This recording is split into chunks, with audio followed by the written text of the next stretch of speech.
What's up guys, my name is Ace, and this morning we got a brand new COD Pod episode, and in this one, they discussed a bunch of things coming up with Warzone in Season 3, and more specifically, with Verdansk. And this answered a ton of questions that many of us in the community have had leading up to Verdansk. So in today's video, I wanted to do a recap of all of the important information that we learned from this 1 hour long podcast. Now, if you do want to check out the full podcast, of course, I will leave a link to that in the description down below, but today we're just going to be pulling out all of the important pieces of information that we learned and really condensing it down into this video. And let's start this off with Season 3 weapons, keeping in mind everything they talked about here was relating to Warzone, and they didn't really specifically talk about Black Ops 6 multiplayer at all, although I'm sure we'll be getting more information before the end of the week at least. Probably tomorrow is my best guess, although who knows, maybe it'll even come out today, and maybe by the time this video goes up, we'll already have the roadmap. But in either case, let's go over these weapons that they shared today. With this, we're going to be seeing the return of the Kilo, the AMAX, the HDR, the Kali Sticks melee weapon, and the Grau. However, the Grau is going to be coming not as its own gun, it's going to be coming as a conversion kit for the SWAT 556. In saying that though, they said that they balanced it so it's similar to how it felt back in the day, and it is going to have a very similar iron sight as well, and you can see that there. It's got that very, very thin iron sight, and that's one of the reasons that people loved the Grau so much back in the day with Warzone, is that iron sight was so clean that you just didn't have to use an optic, and you could still be pinpoint accurate with that. In either case, I know some people are going to be disappointed in the fact that this is a conversion kit rather than a brand new full gun. However, coming more from the multiplayer perspective, I know a lot of people have been asking for a full auto conversion kit for the SWAT 556, and I'd be really surprised if this conversion kit only applied to Warzone. I think it's pretty clear that this will also be coming to multiplayer, so there's that full auto conversion that many people have been asking for. As for some of the other guns, they did mention they tried to balance them so they feel very similar to how they felt back in the original Warzone. I feel like they'll probably have to adjust some like damage and range values, for instance, just to fit in with the weapon meta that is currently in Warzone. But my big hope for the HDR is that it will have that infinite one-shot headshot potential that we used to have way back in the day with the original Warzone.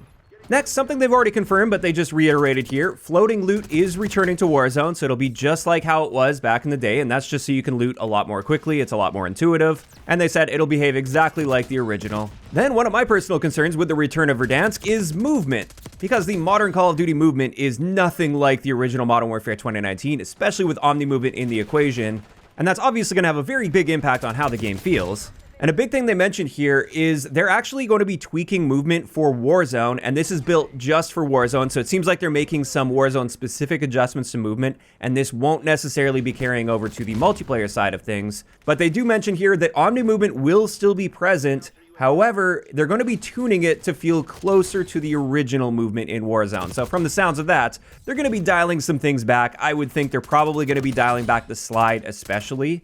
So it's probably not going to have nearly as much acceleration, or you won't be able to slide for nearly as long. And I think that would make sense, and I'm actually on board with that when it comes to the Warzone side of things especially. I am very curious to see if any changes to movement come to multiplayer as well, because this is something they've mentioned in patch notes in the past, that they were testing some potential future adjustments, and this was within the context of multiplayer. So I wouldn't be surprised if we also see some separate adjustments for multiplayer.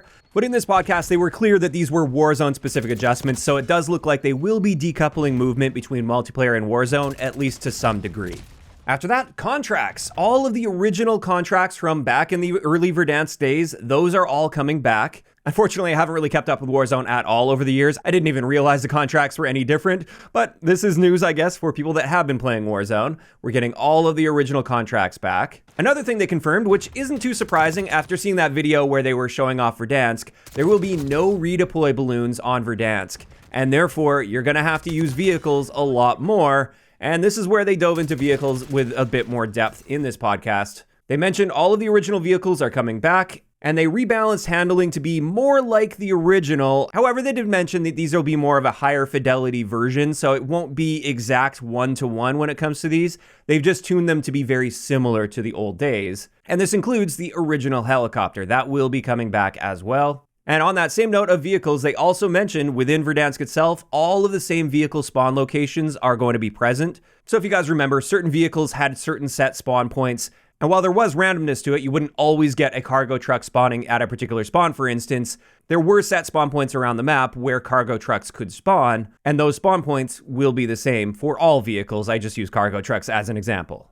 After that, they had a section talking about some of the quality of life changes that will be coming. They also mentioned that the patch notes are going to be very, very long for this update, and this is just a handful of the quality of life changes that are coming with this.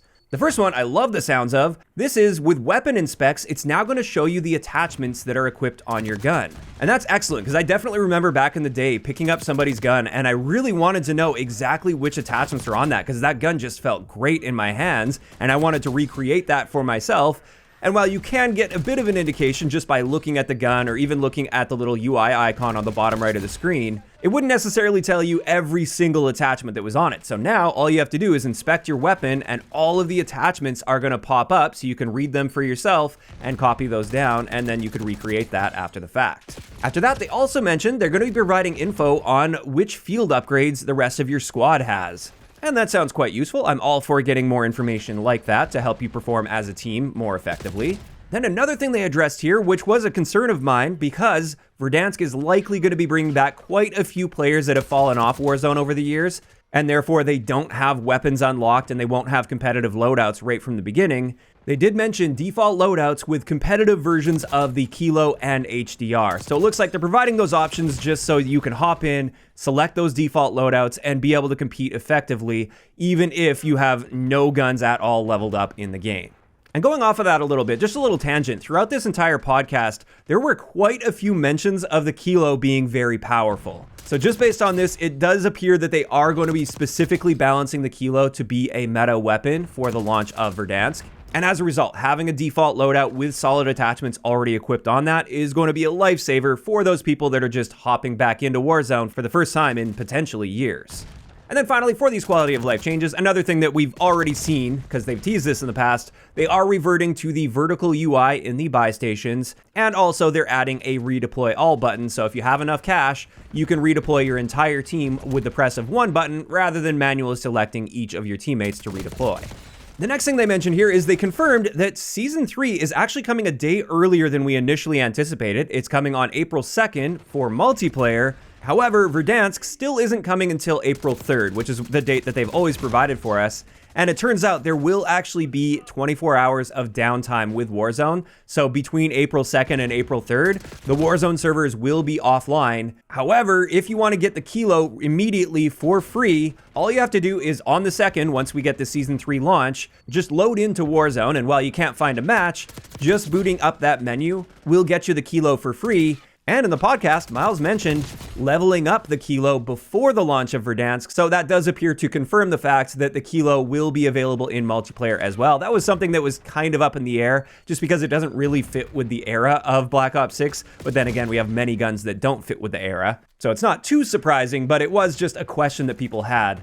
It looks like the moment Season 3 launches, you boot up Warzone, get the Kilo for free, then you can go into multiplayer and you can grind weapon levels on that so you can have it all leveled up for the launch of Verdansk, and that's something I'm definitely planning on doing. Now, after all of that, they did have a brief Q&A section, and I want to go over some of the highlights as they relate to either multiplayer or Warzone. But one thing they confirmed here is Warzone Ranked will be coming later to Verdansk. It's not going to be there at launch for Season 3, but they mentioned with Season 3 Reloaded, we will have Warzone Ranked on Verdansk.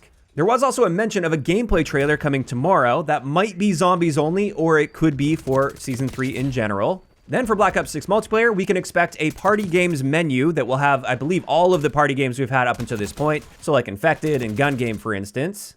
One of the biggest questions people have leading up to the launch of Verdansk is Ricochet anti-cheat, and they confirmed that we will be getting a dedicated blog for that before the launch of Season 3, so we'll have to keep an eye out on that one. And then finally, they did confirm that Verdansk will evolve in future seasons. And I'm guessing we're going to be seeing similar evolutions to what we saw back in the day with Verdansk, like opening up the stadium or the train station, for instance. And there we go. That pretty much wraps it up for all of the important information that I was able to gather throughout this 1 hour long podcast episode. And overall, on paper at least, and based on everything we've heard, this is all sounding excellent. A lot of the questions and concerns that I had leading up to Verdansk have been covered here very clearly. It seems like they're doing the right things with a lot of areas. And therefore, again, at least on paper, things are looking great here. But as we all know, on paper doesn't always match reality. Only time will tell, and I still think the biggest concern and the biggest questions we have are relating to the cheating situation. Now, they didn't cover that at all in the podcast, but they did mention there will be a dedicated blog post from the anti-cheat team leading up to Season 3. So definitely looking forward to seeing what they've got with that blog post coming up. But even then, we've had great blog posts in the past talking about anti-cheat improvements. And it's just one of those areas where actions speak louder than words, and we're probably just gonna have to wait to see how things are once we actually dive in and get our hands on Verdansk. So at the end of the day, after this podcast, I'm feeling more optimistic about Verdansk, but I'm still going in with a level of cautious optimism. Now, of course, those are just my thoughts though, and I'd love to hear what you guys think about all of this information in those comments down below. Are you guys generally liking what you've been hearing when it comes to all of the adjustments they're making leading up to Verdansk? Or not so much? Are there any adjustments you're not happy to hear about? Just let me know down below. If you enjoyed the video, a like rating is always appreciated, and don't forget to subscribe for more if you haven't already. I'll talk to you guys next time.